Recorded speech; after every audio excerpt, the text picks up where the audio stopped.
నమస్తే అమ్మా. నమస్తే అండి. మీ పేరు? నా పేరు వైగీత అండి. నేను గుడివాడ ప్రాజెక్ట్ అధ్యక్షురాలిని. ఎంతమంది ఉన్నారమ్మా మీ ప్రాజెక్టులో? ఇప్పుడు అంగన్వాడీ టీచర్స్ కానీ హెల్పర్లు కానీ? మా ప్రాజెక్ట్ పరిధిలో వచ్చేసి నందివాడ మండలం, గుడివాడ రూరల్, గుడ్లవల్లేరు మండలం, గుడివాడ అర్బన్ సార్. మొత్తం 251 సెంటర్స్ ఉన్నాయి. 251 సెంటర్స్కి కూడా 251 మంది అంగన్వాడీ టీచర్లు, అంగన్వాడీ హెల్పర్లు ఉన్నారు సార్. అంటే ఇప్పుడు దాదాపు 500 మంది ఈ 8 రోజుల నుంచి ఈ ధర్నా కార్యక్రమాల్లో పాల్గొంటున్నారమ్మా? పాల్గొంటున్నారు సార్. మరి మీరు 8 రోజుల నుంచి ఈ కార్యక్రమం మీ న్యాయపరమైన హక్కుల కోసం మీరు పోరాటం చేస్తున్నారు. ప్రభుత్వం నుంచి ఎటువంటి స్పందన ఏమైనా ఉందా? ఎటువంటి స్పందన లేదు సార్. ఈ ప్రభుత్వం కనీసం మానవత్వం లేకుండా అక్కా చెల్లెళ్ళు అని చెప్పే మన జగన్ గారు కనీసం అక్కా చెల్లెళ్ళు రోడ్డెక్కి ఎండలో కూర్చుంటున్నారే ఈ టెంట్ల కింద అని కనీసం మానవత్వాన్ని కూడా మర్చిపోయారు సార్ ఈ సీఎం సారు. కనీసం ఈ 8వ రోజు చేస్తున్నాం సార్ మేము ఈ సమ్మె. మా న్యాయమైన డిమాండ్లు సాధించే వరకు కూడా మేము ఈ టెంట్లోనే ఉండి మా కోరికలన్నింటినీ ముందుకు తీసుకెళ్తామని చెప్తున్నాం సార్. అంటే ఇప్పుడు ఇంట్లో తల్లి తర్వాత మీ సెంటర్కి వచ్చిన తర్వాత అదే రకంగా మీరు పిల్లల్ని సాగుతూ ఉంటారు. ఎక్కువ మంది విద్యార్థులు స్కూల్కి వెళ్ళే ముందు వాళ్ళకి కావాల్సిన కొంత బేసిక్ నాలెడ్జ్ మీరే నేర్పుతారు. ఇటువంటి సమాజానికి మీరు సేవ కూడా చేస్తున్నట్లు లెక్క. కానీ మీ విషయంలో ప్రభుత్వం ఎంత మొండిగా వ్యవహరించడాన్ని మీరే రకంగా చూస్తున్నారు? కనీసం ప్రభుత్వానికి మానవత్వం లేకుండా దుర్మార్గానికి పాల్పడుతుంది సార్. వాలంటీర్ వ్యవస్థ ఉంది, వాలంటీర్లు ఉన్నారు కాబట్టి పని చేయించుకోగలుగుతున్నారు. ఈ రోజున వాళ్ళ మీద కూడా అదనపు భారమే కదా సార్ అది. అంటే వాలంటీర్లు అనేవాళ్ళు వాళ్ళకి పూర్తిగా మీ స్థాయిలో తర్ఫీదు ఉండదు. పిల్లలతో వాళ్ళని ఎలా హ్యాండిల్ చేయాలనే విషయం మీద అవగాహన ఉండదు. ఇది ఎంతవరకు ముందుకెళ్తుందో మనం చెప్పలేం కదా వాలంటీర్లతో కేవలం.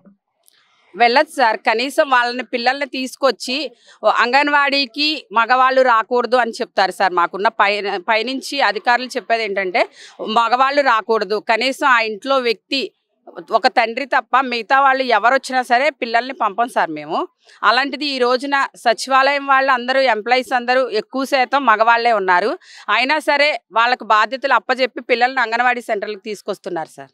అంటే ఇప్పుడు మీరు చెప్పిన దాని ప్రకారం మగవారికి అక్కడ ప్రవేశం లేదనే మీరు పాయింట్ చెప్తున్నారు. కానీ కొంతమంది ఈ సోషల్ వెల్ఫేర్ డిపార్ట్మెంట్కి సంబంధించిన వాళ్ళని కానివ్వండి, ఇట్లా అలాగే వాలంటీర్ వ్యవస్థలో ఉన్న మగపిల్లలను కానివ్వండి అంగన్వాడీ సెంటర్కి వెళ్తున్నారు. ఇది కొంచెం ప్రమాదకరమైన అంశంగానే మనం భావించాల్సి ఉందా? ప్రమాదకరమే సార్. కనీసం మా భర్తలను కూడా మేము లోపలికి రానివ్వం సార్. వాళ్ళు ఏదన్నా వస్తే కనుక గేటు దగ్గరికి వెళ్ళి మాట్లాడి పంపించేయడమే కానీ లోపల కుర్చీ వేసి కూడా కూర్చోబెట్టాం సార్. ఎందుకంటే మా స్కూల్లో ఆడపిల్లలు ఉంటారు సార్, చిన్నపిల్లలు. ఈ రోజున సమాజంలో ఎటువంటి అరాచకాలు జరుగుతున్నాయో మనం చూస్తూనే ఉన్నాము నిత్యం లెగిసిన దగ్గర నుంచి టీవీల్లో.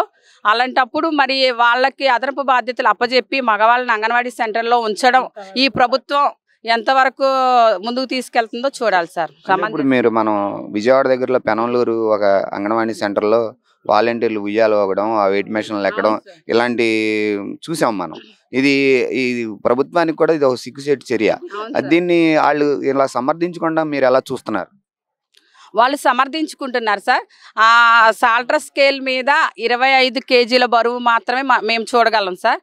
దాన్ని మించి వెళ్తే ఆ మిషన్ పాడవుతుంది. అలాంటప్పుడు మా అంగన్వాడీ సెంటర్లు చాలా నిరంకుశంగా సెంటర్ తాళాలు బద్దలు కొట్టి మా లోపల చాలా మెటీరియల్ ఉంటుంది సార్. ఫుడ్కు సంబంధించింది కానీ పిల్లలకు సంబంధించిన ఆట వస్తువులు కానీ ఏవైనా ఉంటాయి. మరి అందులో ఏం ఉంచుతారో ఏం తీసేస్తారో కూడా మాకు తెలియదు సార్. తాళాలు అయితే పగల కొట్టారు వాళ్ళు. అంటే మీరు మహిళలుగా ఉన్నారు కాబట్టి తల్లిదండ్రులు ఎవరైనా సెంటర్కి పంపించడానికి ఆక్షేపణ లేకుండా, ఇబ్బంది లేకుండా మీ దగ్గరికి పిల్లల్ని పంపిస్తూ ఉంటారు. ఇప్పుడు ఈ అంగన్వాడీ మీరు టీచర్స్ కాకుండా, ఆయాస్ కాకుండా మిగతా ఎవరైతే ఇప్పుడు ఈ సచివాలయం సిబ్బంది ఉన్నారో వాళ్ళ దగ్గరికి అంగన్వాడీకి పిల్లల్ని పంపించడానికి తల్లిదండ్రులు కూడా అంత సుఖముఖంగా లేరు కదా? లేరు సార్. కానీ వాలంటీర్లు వెళ్ళి మీ ఇంట్లో పెన్షన్ ఇస్తున్నాము, ఆసరాకి పెట్టాము అని సంక్షేమ పథకాలకు పెడుతున్నాము, రేపొద్దు నుంచి అవి ఆపేస్తాము కాబట్టి పిల్లల్ని మీరు పంపించాల్సిందే, మీకు పెన్షన్ ఇవ్వమని చెప్పేసి వాళ్ళని బెదిరించి పిల్లల్ని తీసుకొచ్చుకుంటున్నారు సార్. అంటే ఈ బెదిరింపు ధోరణిలో ఎన్నాళ్ళు నడపాలని చూస్తుందండి గవర్నమెంట్? ఎక్కువ కాలం ఏమి నడపలేరు సార్. వాళ్ళ వల్ల కూడా కాదు. ఆల్రెడీ నిన్న ఉపాధ్యాయ సంఘాలు కూడా కలెక్టర్ గారికి మెమరాండం ఇవ్వడం జరిగింది. మా వల్ల కాదు అని చెప్పేసి మాకు అదనపు భారం అవుతుంది, అంగన్వాడీ వాళ్ళు కోరే కోరికలు గొంతెమ్మ కోరికలు కాదు కాబట్టి వాళ్ళకి మేము మద్దతు ఇస్తున్నామని చెప్పేసి నిన్న స్పందన కార్యక్రమంలో కలెక్టర్ గారికి మెమరాండం ఇవ్వడం జరిగింది సార్. ఓకే అమ్మా, మీరు పూర్తి స్థాయిలో మీ హక్కులు మీరు వచ్చేదాకా ఈ పోరాటాన్ని కొనసాగించాలనుకుంటున్నారు? కొనసాగిస్తాం సార్, ఇంకా ఉధృతం చేస్తాం సార్.